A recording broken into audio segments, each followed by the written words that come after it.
cara mengidentifikasi apakah dua orang itu sudah dekat atau belum. Interaksi antara dua orang atau bahkan bisa lebih itu tidak hanya berkutat pada misalkan cinta, orang yang sedang berkasih asmara saja, tapi juga dengan siapapun, baik rekan kerja, teman, partner, dan seterusnya. Cara mengidentifikasi apakah dua orang atau lebih atau interaksi kedua belah pihak sudah sampai level intimate atau intimacy itu adalah salah satu indikatornya adalah dua orang tersebut itu sudah sering membicarakan hal-hal kecil yang sebenarnya nggak penting begitu. Hal-hal kecil yang on the daily basis itu kita mengalami, kita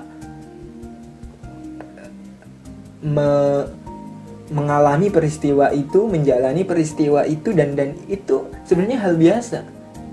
Namun hal-hal kecil itu justru yang malah diangkat ketika dua orang itu sudah sampai level intimacy.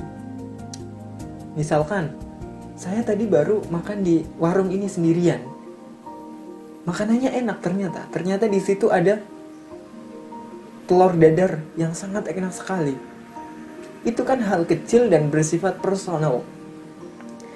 Dan ada keinginan untuk men-share itu kepada lawan bicara Anda. Nah, jika sudah sampai seperti ini, maka kita bisa katakan kedua orang itu atau interaksi sosialnya atau komunikasinya itu sudah pada tahap level intimacy. Nah, tidak hanya itu saja, ketika kita mengflurkan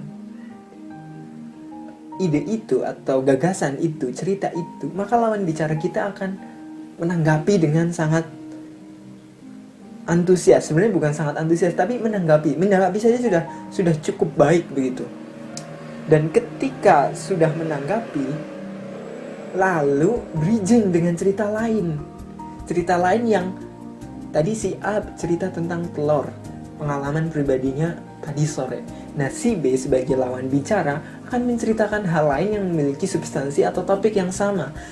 Jadi itu merupakan serial conversation yang tematik. Dan di setiap itu ada bridgingnya. Nah, ketika dua orang sudah sampai level itu, mereka sudah akan bisa ngobrol, berbicara, saling curhat bahkan. Dan itu sudah level intimacy. Nah, sekarang kita bisa mempunyai alat tools ini untuk identifikasi apakah Anda itu sudah intimate, sudah intim dengan kekasih Anda, mungkin bisa digunakan tools ini. Apakah Anda sudah intim dengan rekan kerja Anda? Apakah sudah pada tahapan intim dengan teman Anda? Cek kembali apakah sudah bisa seperti tadi, bisa share, sudah sampai bahkan share kepada hal-hal kecil, dan kedua belah pihak bisa saling menanggapi. Terima kasih. Sekian dari saya.